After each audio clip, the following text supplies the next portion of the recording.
किताब का नाम द एनर्जी ऑफ मनी। लेखिका मरिया नेमिथ, पीएचडी। अध्याय एक का सारांश। हिंदी में कहानी और सरल भाषा में। पुस्तक का परिचय और पैसे की बात। पैसा, यह शब्द सुनते ही कई भावनाएं हमारे भीतर जागती हैं। कोई डर, कोई इच्छा, कोई कमी की भावना, तो कोई सपनों की उड़ान। हम में से बहुत से लोग पैसे को सिर्फ एक जरिया समझते हैं, कुछ खरीदने का, जरूरतें पूरी करने का। लेकिन क्या आपने कभी सोचा है कि पैसा असल में क्या है? मारिया नेमेथ की किताब दी एनर्जी ऑफ मनी इसी सवाल का गहराई से जवाब देती है। इस किताब में लेखिका यह समझाने की कोशिश करती हैं कि पैसा सिर्फ कागज के नोट या सिक्के नहीं है, बल्कि वह एक ऊर्जा, एनर्जी है। और यह ऊर्जा ठीक उसी तरह काम करती है जैसे हमारी सोच, भावना और लक्ष्य करते हैं। इस किताब का पहला अध्याय एक गहरी लेकिन बेहद आसान बात से शुरू होता है कि पैसा हमारी जिंदगी का आईना है। जैसे हम आईने में अपना चेहरा देखते हैं, वैसे ही पैसे के जरिए हम अपनी सोच, सीमाएं, इच्छाएं और डर को साफ साफ देख सकते हैं। अध्याय एक, आपकी जिंदगी एक आईना। मरिया नेमेथ हमें एक ऐसे अनुभव से रूबरू कराती हैं जो हर इंसान के साथ कभी ना कभी होता है। मान लीजिए, आपने कोई बड़ा सपना देखा, जैसे एक अच्छा घर खरीदना या अपनी पसंद का बिजनेस शुरू करना। आप जोश में आते हैं, योजना बनाते हैं, लेकिन जैसे ही पैसों की बात आती है, आप रुक जाते हैं। डर, शक और असमर्थता आपको पीछे खींचने लगती है। यही वह क्षण होता है जब पैसा सिर्फ पैसा नहीं रहता, वह आपके अंदर की सीमाओं और डर का आईना बन जाता है। लेखिका कहती हैं कि हमारी जिंदगी में दो आवाजें हमेशा साथ चलती हैं। एक वह जो कहती है कि तू कर सकता है, और दूसरी जो डराती है, क्या होगा अगर असफल हो गया। ये दूसरी आवाज ही है जिसे लेखिका मंकी माइंड कहती हैं। यानी वो चंचल, डरपोक मन जो हमें बार बार रोकता है, शंका करता है और हर नई कोशिश को खतरे की घंटी समझता है। लेकिन हमारा असली स्वर, हमारी आत्मा, हमारी ऊंचाई हमें आगे बढ़ने को कहती है। वो कहती है कि तू इससे कहीं ज्यादा कर सकता है। जब भी हम पैसा कमाने या अपने सपनों की दिशा में कोई कदम उठाते हैं, तो ये दोनों आवाजें टकराती हैं और अक्सर जीत जाती है हमारी मंकी माइंड, क्योंकि हम उसे पहचान नहीं पाते। बचपन की यादों से लेकर आज की सीमाएं, इस अध्याय में लेखिका यह भी बताती हैं कि हम पैसे के बारे में जो सोचते हैं, वह बचपन से ही हमारे भीतर बोई गई होती है। किसी ने हमें सिखाया कि पैसे वाले लोग लालची होते हैं या पैसा कमाना बहुत मुश्किल है। ये बातें हमारे भीतर गहरी छाप छोड़ जाती हैं और बड़े होकर हम बिना जाने उन्हीं सीमाओं में जीने लगते हैं। मरिया सुझाव देती हैं कि अगर हम सच में पैसे को समझना चाहते हैं, तो हमें सबसे पहले यह देखना होगा कि हम पैसे के बारे में क्या सोचते हैं, क्या महसूस करते हैं और हमारे डर क्या हैं। इसके लिए वह एक सरल लेकिन असरदार अभ्यास देती हैं। अपने बचपन की पहली पैसों से जुड़ी याद को याद करो। क्या वह याद डरावनी थी, शर्म से भरी थी या किसी और भावना से जुड़ी थी? जैसे ही हम अपने अंदर की ये बातें समझते हैं, वैसे ही हम अपने पैसों से जुड़ी दुनिया को भी समझना शुरू कर देते हैं। ये समझना जरूरी है, क्योंकि जब तक हम अपने भीतर की सीमाओं और डर को नहीं देखेंगे, तब तक हम चाहे जितना भी पैसा कमाने की कोशिश करें, हम बार बार रुकते रहेंगे। निष्कर्ष, पैसा एक साधन है, न कि बाधा। अध्याय एक एक बेहद प्रेरणादायक और सोच बदलने वाली बात पर खत्म होता है कि पैसा कोई समस्या नहीं है, बल्कि वह एक साधन है, एक माध्यम है जिसके जरिए हम अपने लक्ष्यों को सच कर सकते हैं। अगर हमें पैसे से डर लगता है, तो हमें उस डर को समझना और पार करना होगा, क्योंकि असल में पैसा वह ऊर्जा है जो हमारे लक्ष्यों को जमीन पर उतारने में मदद करती है। लेखिका हमें इस सफर पर चलने का न्योता देती है, एक ऐसा सफर जो बाहर से नहीं, अंदर से शुरू होता है, जहां हम पैसे को सिर्फ एक चीज नहीं, बल्कि एक दर्पण की तरह देखते हैं, जो हमारी आत्मा की तस्वीर साफ साफ दिखाता अध्याय है। 2, सपनों को असली बनाने की दुनिया। दो दुनियाएं, एक अंदर की, एक बाहर की। लेखिका बताती हैं कि हमारे जीवन में दो दुनियाएं होती हैं, एक अंदर की दुनिया और दूसरी बाहर की दुनिया। अंदर की दुनिया हमारे सपनों, ख्यालों, भावनाओं और कल्पनाओं से भरी होती है। इसमें हम कुछ भी सोच सकते हैं, बड़ा घर, खुद का बिजनेस, अमीरी, शोहरत। लेकिन जब उन सपनों को बाहर की दुनिया में लाना होता है, यानी हकीकत में बदलना होता है, तो मुश्किलें सामने आती हैं। मेहनत, समय, पैसा, धैर्य और डर, ये सब आड़े आते हैं। सपना देखना आसान है, पूरा करना चुनौतीपूर्ण। सपने देखना आसान है, लेकिन उन्हें सच करना मेहनत मांगता है। इसके लिए समय पर उठना पड़ता है, योजना बनानी पड़ती है, खर्चों पर कंट्रोल रखना पड़ता है और लगातार मेहनत करनी पड़ती है। बहुत लोग शुरुआत तो करते हैं, लेकिन रुक जाते हैं क्योंकि काम आसान नहीं होता। इसलिए केवल सोचने से कुछ नहीं होगा, एक्शन लेना जरूरी है। रुकावटें आएंगी, रुकना नहीं है। सपनों को पूरा करने की राह में बाधाएं आना तय है। कभी पैसे की कमी, कभी समय की, कभी लोगों की नकारात्मक बातें। लेकिन ये सब हर किसी के साथ होता है। फर्क बस इतना है, कोई रुक जाता है, कोई चलता रहता है। डर सबसे बड़ी रुकावट। हमारा मन खुद ही हमें डराता है। अगर फेल हो गया तो, लोग क्या कहेंगे, पैसा डूब गया तो। ये सब डर हमारी मंकी माइंड से आता है, एक चंचल और डरपोक मन जो काम से हमें रोकता है। हमें इसे पहचानना होगा और धीरे धीरे इस पर काबू पाना होगा। एक छोटी सी एक्सरसाइज लेखिका एक अभ्यास सुझाती है। अपना सपना लिखो, जो तुम सच में पाना चाहते हो। उसे पूरा करने के लिए क्या क्या करना होगा, ये लिखो। कौन सी चीजें तुम्हें रोक रही हैं, वो भी लिखो। इससे रास्ता साफ दिखने लगेगा और मन भी हल्का होगा। अध्याय की मुख्य सीख। हमारे पास दो दुनिया है, अंदर की और बाहर की। सपनों को सच करने के लिए सिर्फ सोचना नहीं, करना भी जरूरी है। रुकावटें आएंगी, पर रुकना नहीं है। सबसे बड़ा डर हमारे मन में होता है, उसे हराना सीखो। छोटा ही सही, पर पहला कदम जरूर उठाओ। अंत में ये अध्याय हमें सिखाता है कि सपना देखना पहला कदम है, लेकिन सपने पर चलना ही असली बहादुरी है। जब हम डर को पीछे छोड़कर काम में लगते हैं, तो रास्ता खुद ब खुद बनने लगता है। सपने देखो, हौसला रखो और चल पड़ो। अध्याय 3। ऊर्जा का बहाव रोकने वाली छेदें, यानी एनर्जी लीक्स। पैसे की ऊर्जा और उसका बहाव। लेखिका बताती हैं कि पैसा भी एक बहने वाली ऊर्जा है, जैसे हवा या पानी। जब हमारी सोच सही होती है, काम ईमानदारी से करते हैं और सकारात्मक रहते हैं, तो पैसा हमारी ओर खींचता है। लेकिन कई बार हम खुद ही उस बहाव को रोक देते हैं। हमें लगता है कि पैसा नहीं आ रहा, लेकिन असल में हमारे अंदर कुछ छेद होते हैं, जिनसे पैसा और ऊर्जा दोनों चुपचाप निकलते रहते हैं। क्या हैं ये छेद? लेखिका इन छेदों को कहती हैं एनर्जी लीक्स, यानी वो जगहें जहां हमारी मानसिक शक्ति, ध्यान और ऊर्जा बेकार चली जाती है। इनमें शामिल हैं अधूरे काम जो हम बार बार टालते हैं, रिश्तों में अनकही बातें या गलतफहमियां, पुराने झगड़े जिनका बोझ अब भी मन में है, खुद के बारे में नकारात्मक सोच, अधूरे वादे या खुद से किया झूठ। ये सब छोटे छोटे छेद धीरे धीरे हमारी आत्मशक्ति और पैसे की ऊर्जा को बाहर निकालते रहते हैं और हमें पता भी नहीं चलता। कैसे पहचानें कि कहां से ऊर्जा लीक हो रही है? एक शांत समय लेकर खुद से ये सवाल करें। कौन से काम अधूरे हैं जिन्हें मैं टालता आ रहा हूं? किस रिश्ते में संवाद की कमी है? क्या कोई ऐसा डर है जो मुझे रोक रहा है? क्या मैं खुद से कोई झूठ बोल रहा हूं? क्या मेरी कोई आदत मुझे कमजोर बना रही है? जब आप इन सवालों पर सोचते हैं, तो आपको दिखने लगता है कि आपकी ऊर्जा कहां और कैसे बर्बाद हो रही है। छेदों को बंद कैसे करें? एक एक करके छोटे अधूरे काम निपटाना शुरू करें। शुरुआत करें आसान चीजों से, जैसे कोई फोन कॉल, ईमेल, बिल भुगतान। मन के बोझ को लिखें और हल्का करें। अगर कोई व्यक्ति आपको परेशान कर रहा है, तो माफी देने का अभ्यास करें, खुद को भी और दूसरों को भी। नकारात्मक सोच को पकड़ें और बदलें। जैसे ही मन कहे मैं नहीं कर सकता, तुरंत कहें मैं कोशिश जरूर करूंगा। जैसे ही ये छेद बंद होने लगते हैं, आपकी ऊर्जा फिर से इकट्ठा होने लगती है। ध्यान केंद्रित होता है, आत्मविश्वास बढ़ता है और पैसा भी अपनी जगह पाना शुरू करता है। इस अध्याय की सीख। पैसा रुकता नहीं, बहता है, बस रास्ता साफ होना चाहिए।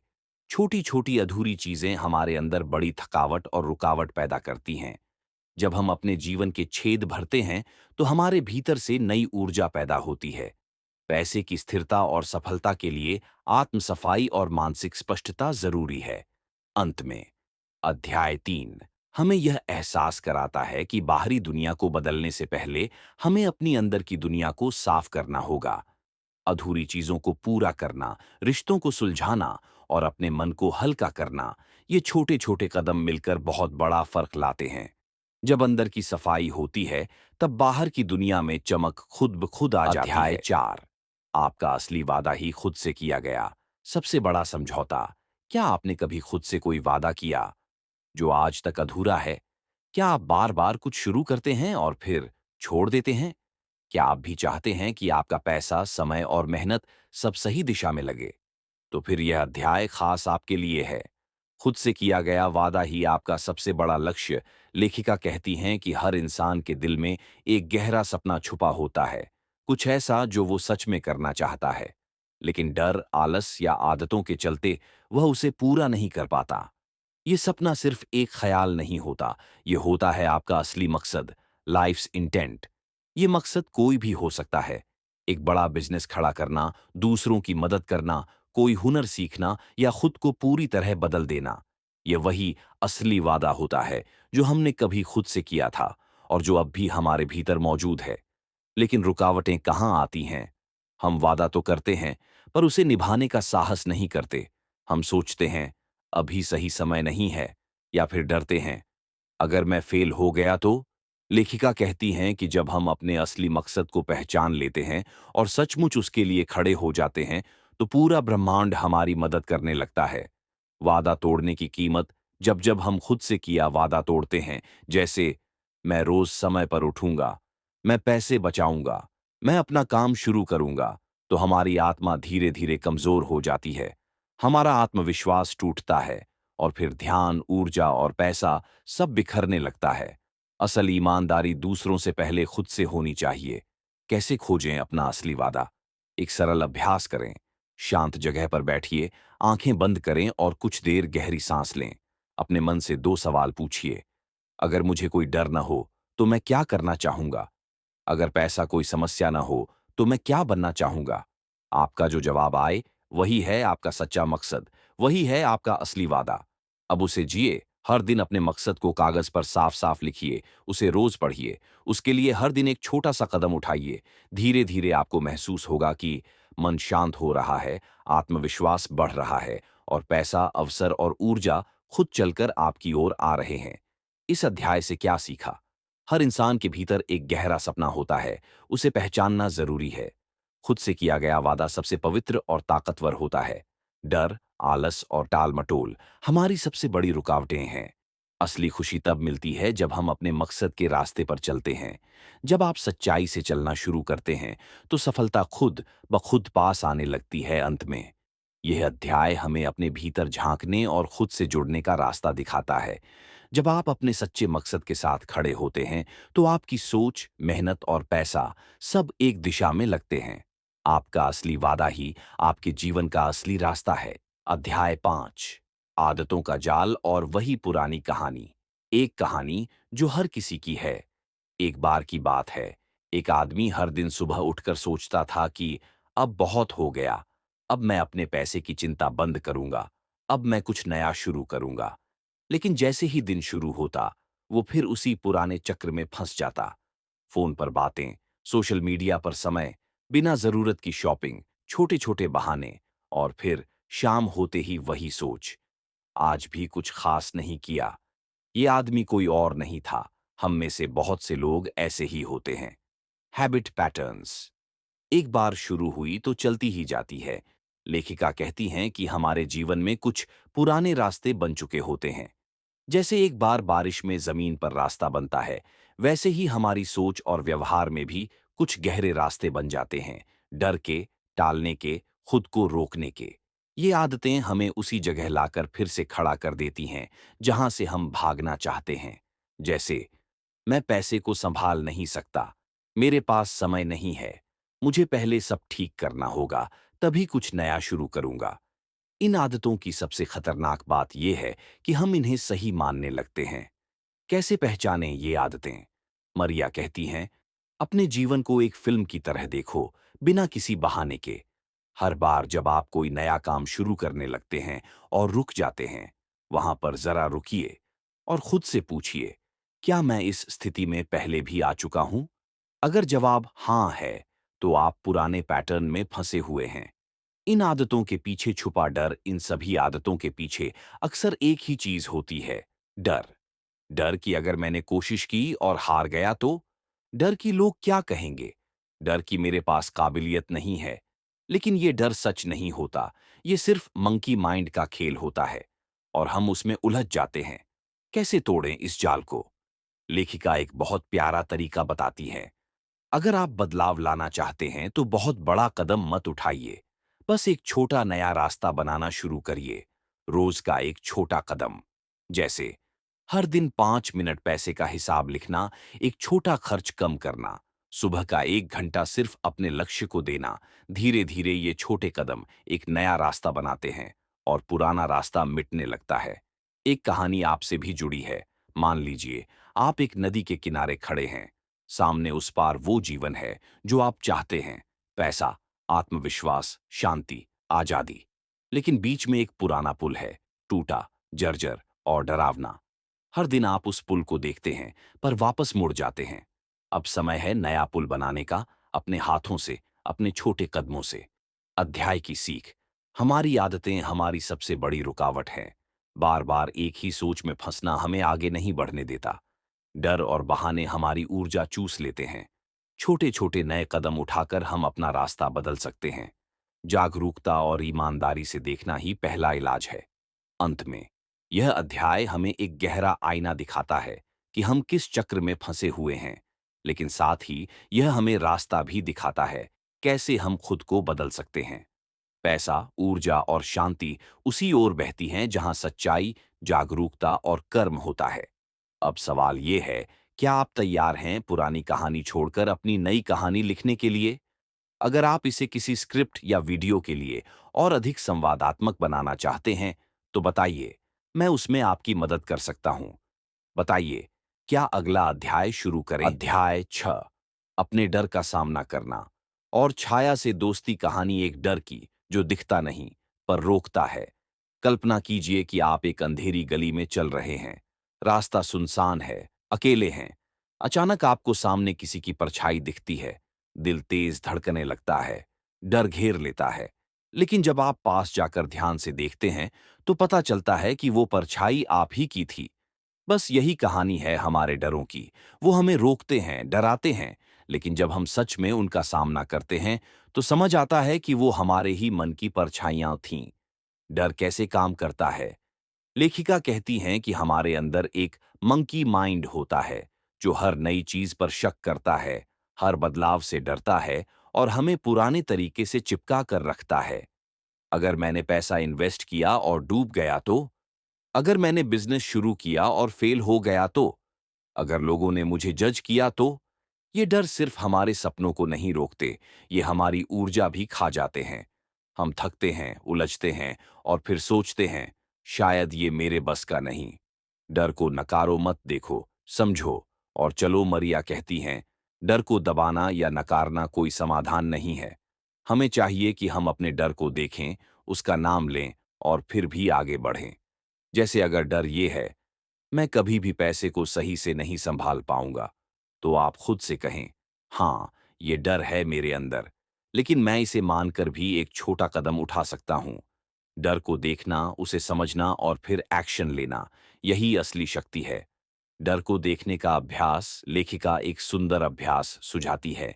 एक कागज लीजिए, उस पर वो सारे डर लिखिए जो पैसे से जुड़े हैं। जैसे पैसे की कमी का डर, असफलता का डर, पैसे को खो देने का डर। फिर हर डर के नीचे लिखिए, अगर ये डर मेरे जीवन से चला जाए तो मैं क्या करूंगा। ये छोटा सा अभ्यास आपको ये दिखाएगा कि डर के पीछे कितना बड़ा सपना छुपा है। डर के बाद क्या होता है? जब आप डर के पार जाते हैं, तो वहां पर खुलापन, नई सोच और नई ऊर्जा मिलती है।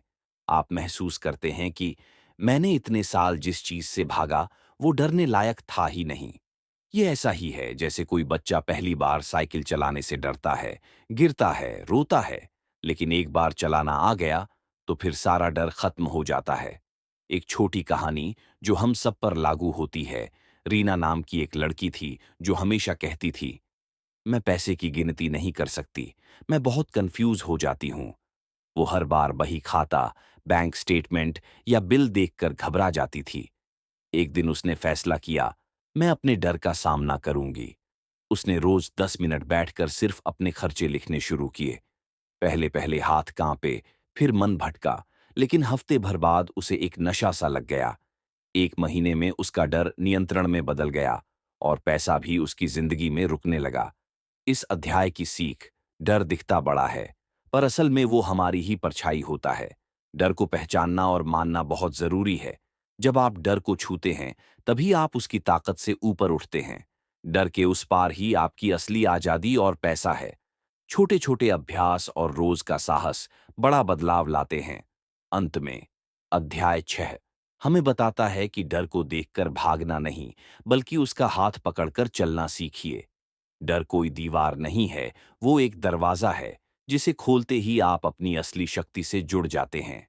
अब सवाल ये है, क्या आप अपने डर से दोस्ती करने के लिए तैयार हैं? अध्याय 7 पैसे का सच और खुद से सच्चाई। शुरुआत एक सवाल से। क्या आपने कभी सोचा है कि पैसे के बारे में आपने जो सीखा है, वो सच है, या बस किसी और की कही बातों को आपने पकड़ लिया है? पैसा गंदा होता है। पैसा तो अमीरों के पास ही रहता है। ईमानदारी से पैसा नहीं कमाया जा सकता। इन बातों को सुन सुनकर हमने पैसे से जुड़ी एक डर और दूरी बना ली है। लेखिका कहती हैं, अब वक्त आ गया है उस झूठ की दीवार को तोड़ने का और पैसे को वैसा देखने का जैसा वो है, एक ऊर्जा, एक औजार। कहानी। बचपन की वो पहली सीख रवि बचपन से सुनता आया था। पैसे के लिए लड़ाई मत करो, पैसा तो बस जरूरत भर होना चाहिए। जब भी वो अपने पापा से कुछ नया मांगता, जवाब आता, इतना पैसा पेड़ पर नहीं उगता। धीरे धीरे रवि के मन में ये बात बैठ गई। पैसा पाना मुश्किल है, पैसा मांगना गलत है, और पैसा मांगने वाले स्वार्थी होते हैं। अब सोचिए, जब यही रवि बड़ा होकर कोई नौकरी करता है, तो क्या वो पूरे आत्मविश्वास से पैसा मांग पाएगा? क्या वो अपने बिजनेस को खुलकर आगे बढ़ा पाएगा? नहीं, क्योंकि उसके मन में अब भी वो छोटा बच्चा बैठा है, जो पैसे को कुछ गलत मानता है। पैसे को देखने की जरूरत है दोबारा, एक नई नजर से। मरिया कहती हैं, पैसा अच्छा या बुरा नहीं होता, पैसा बस एक औजार है, जैसे बिजली, जैसे आग। आप इसका इस्तेमाल रोशनी के लिए कर सकते हैं या नुकसान के लिए, चुनाव आपके हाथ में है। अगर आप किसी को मदद करना चाहते हैं, किसी जरूरतमंद की पढ़ाई करवाना चाहते हैं या खुद को बेहतर बनाना चाहते हैं, तो पैसा वहां आपकी सहायता करता है, रुकावट नहीं बनता। अपने पैसों की सच्चाई को पहचानिए। लेखिका एक अभ्यास देती है, मनी ऑटोबायोग्राफी, यानी पैसे के साथ आपकी जिंदगी की कहानी। आप बचपन में पैसे को कैसे देखते थे?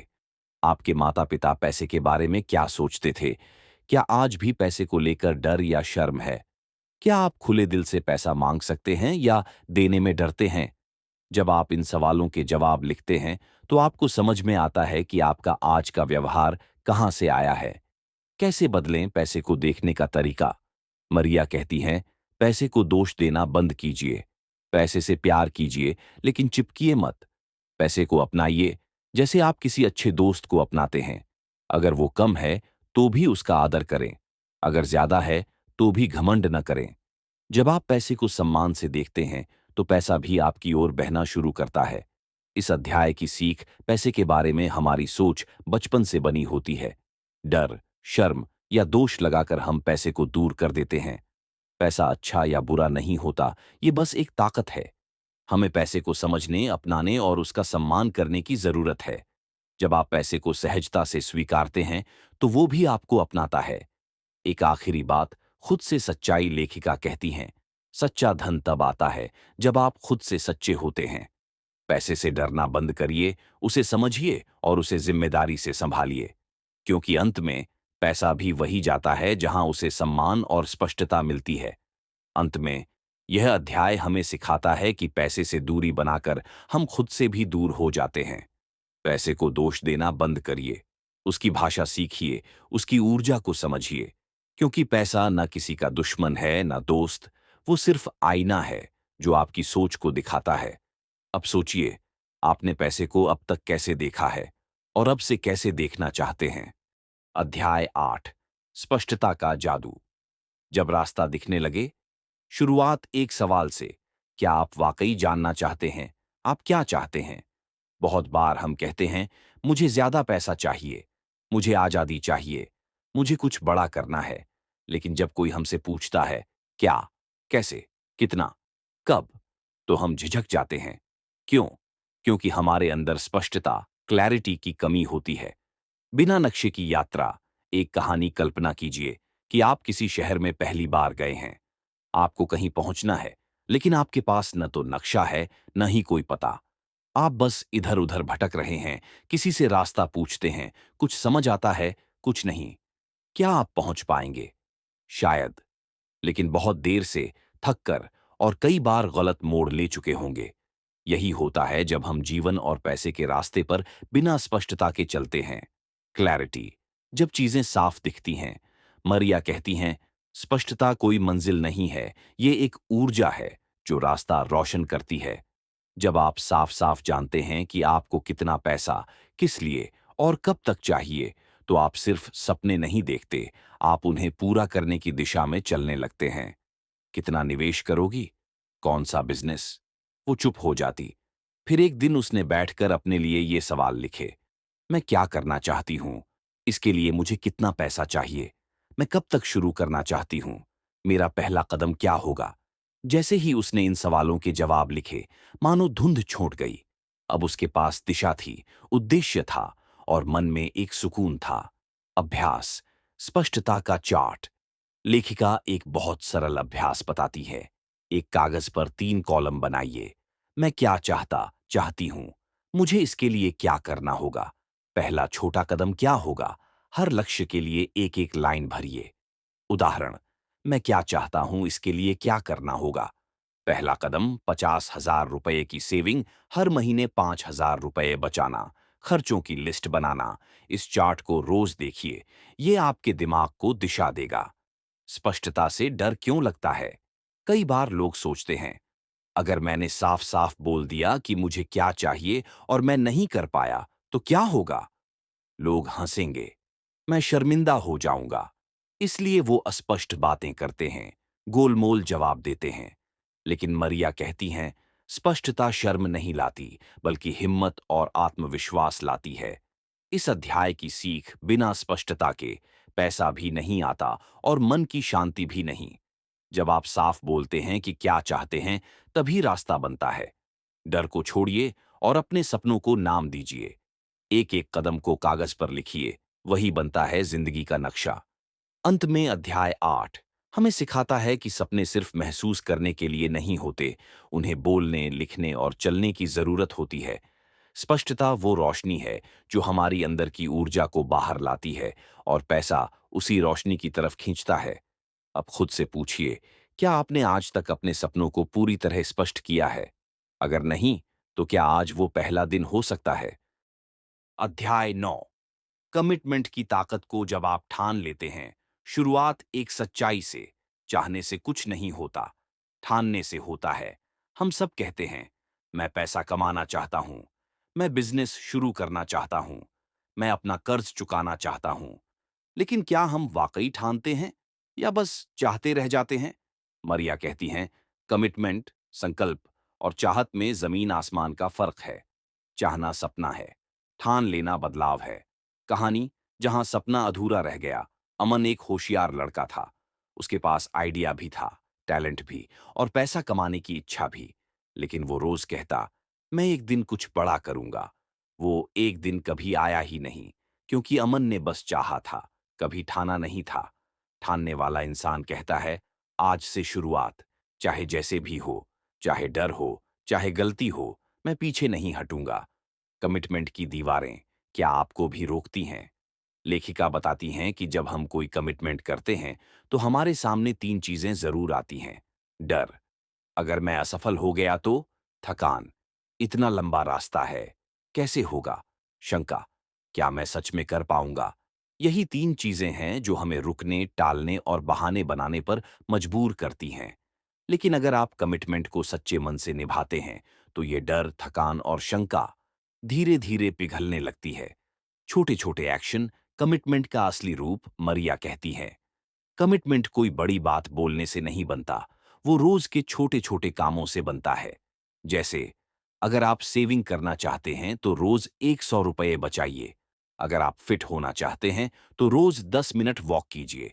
अगर आप बिजनेस शुरू करना चाहते हैं तो रोज एक आइडिया लिखिए।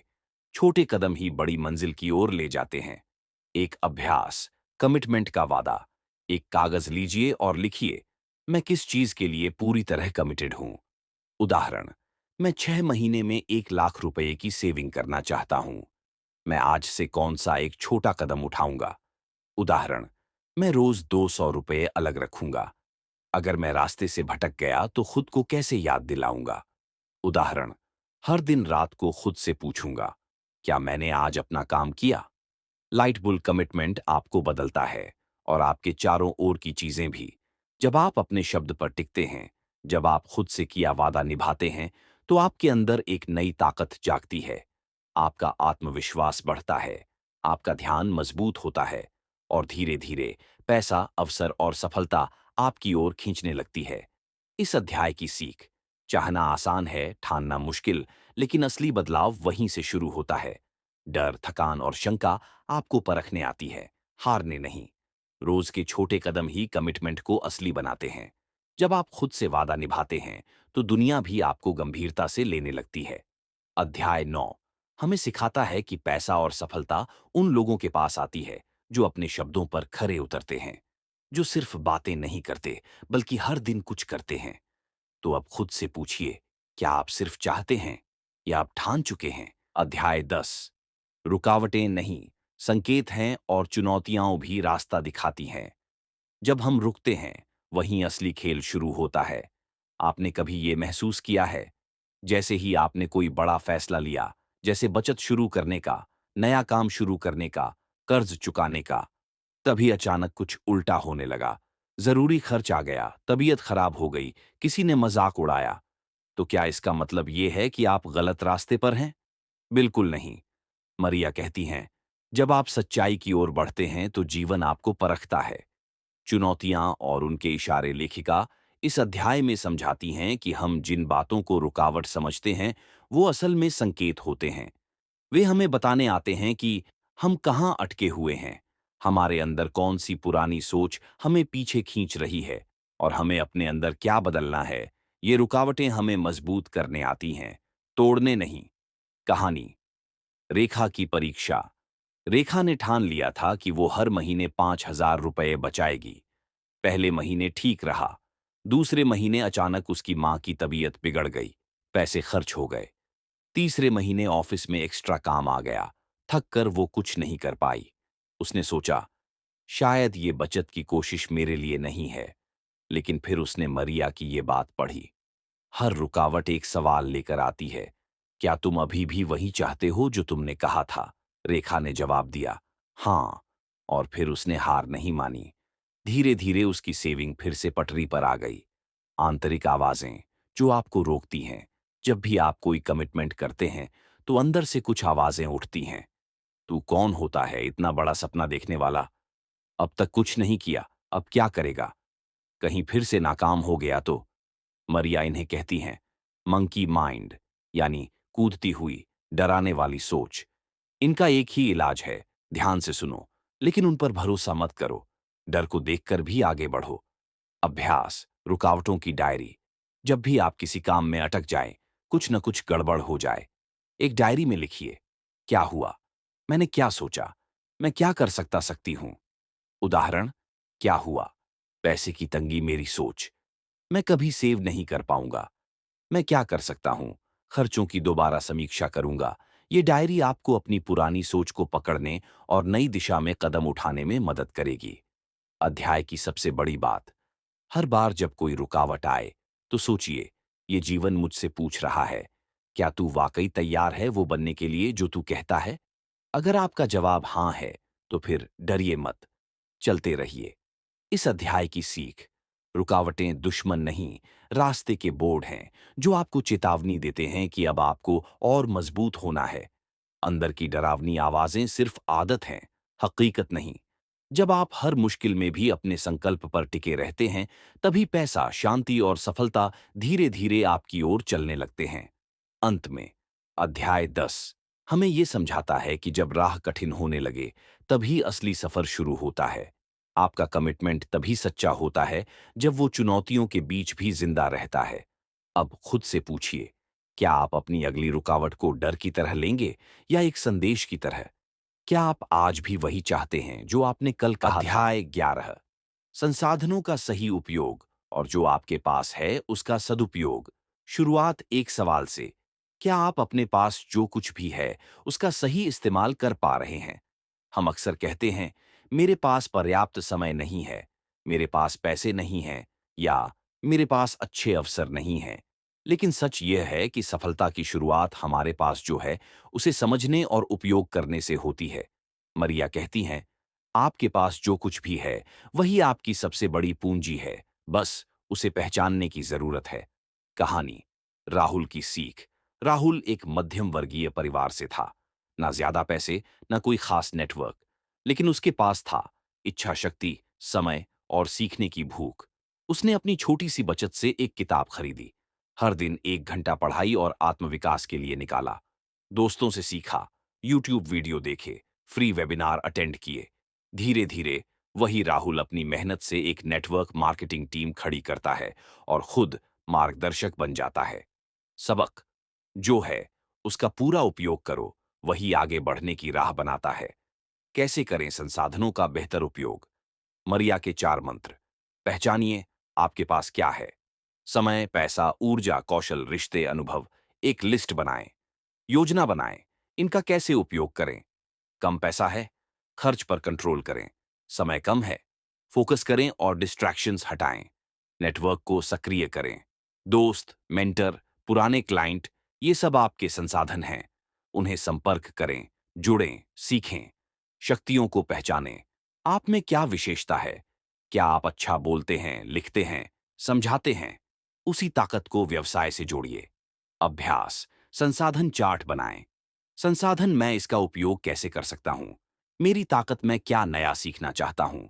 समय, रोज 1 घंटा खुद को दूं। अनुशासन, प्रभावी वक्तव्य देना। मोबाइल प्लस इंटरनेट, यूट्यूब से सीख सकता हूं। रिसर्च करना। सोशल मीडिया मार्केटिंग, दोस्त, नेटवर्क, उनसे रेफरल मांग सकता हूं। संवाद में अच्छा हूं। टीम निर्माण रणनीति। इस चार्ट को बनाइए और रोज देखिए, बदलाव खुद दिखेगा। महत्वपूर्ण बात, संसाधनों की कमी नहीं होती, सोच की होती है। जो आपके पास है वही काफी है, अगर आप उसे सही दिशा दें। इस अध्याय की सीख, संसाधन सीमित नहीं, प्रबंधनीय होते हैं।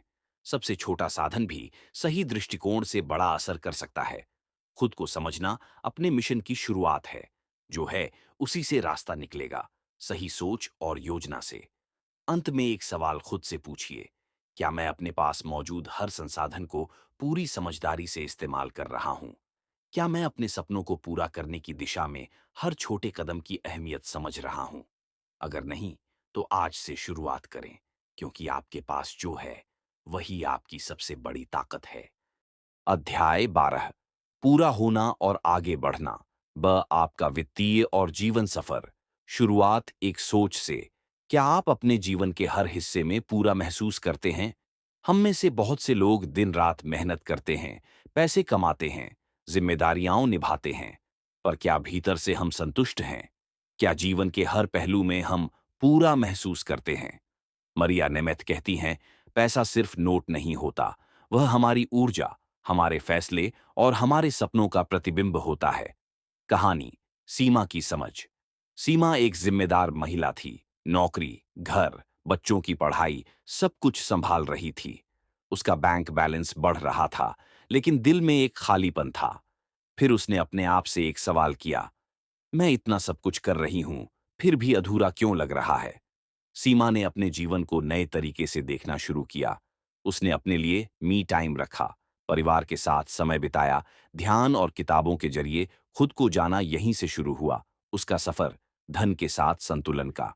जीवन में पूरा होने का मतलब, मरिया कहती हैं, पूरा होना जास आंतरिक संतुष्टि प्लस बाहरी सफलता। पैसा, स्वास्थ्य, रिश्ते और मानसिक शांति, सबका संतुलन जरूरी है।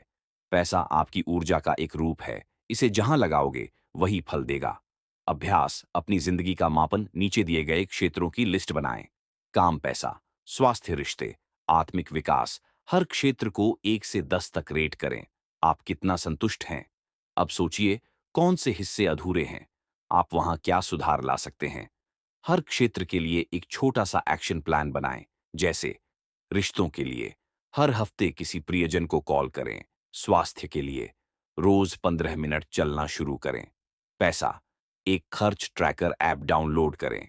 अंतिम संदेश, जब आप पैसे की दिशा तय करते हैं और उसे जीवन के सभी हिस्सों में संतुलन के साथ बहने देते हैं, तभी आप सच में समृद्ध होते हैं, और पूरा भी। इस अध्याय की सीख, पैसा आपका गुलाम है, आप उसके नहीं। संतुलन, हौस, असली सफलता, ऊर्जा, विचार और कर्म, इन तीनों को एक ही दिशा में लाना जरूरी है। पूरा जीवन एक भावना है, और वह आपके निर्णयों में छुपी होती है। अंत में यह अध्याय सिर्फ पैसे की नहीं, जिंदगी को समझने की बात करता है। जब हम हर दिन इस सोच के साथ उठते हैं कि मुझे हर क्षेत्र में संतुलन बनाना है, तो पैसा, खुशी और शांति सब खुद ब खुद हमारे साथ चलने लगते हैं। अगर आप चाहें तो मैं इस अध्याय से जुड़े एक 30 दिन की पूरा जीवन चैलेंज या एक डेली जर्नलिंग टेम्पलेट भी बना सकता हूं, जिससे आप इसे अपनी जिंदगी में लागू कर सकें। क्या आप इनमें से कुछ चाहते हैं? अगर आपको यह वीडियो पसंद आया हो तो लाइक जरूर करें, चैनल को सब्सक्राइब करें और बेल आइकन दबाना न भूलें, ताकि ऐसे ही मोटिवेशनल वीडियो आप तक सबसे पहले पहुंचें।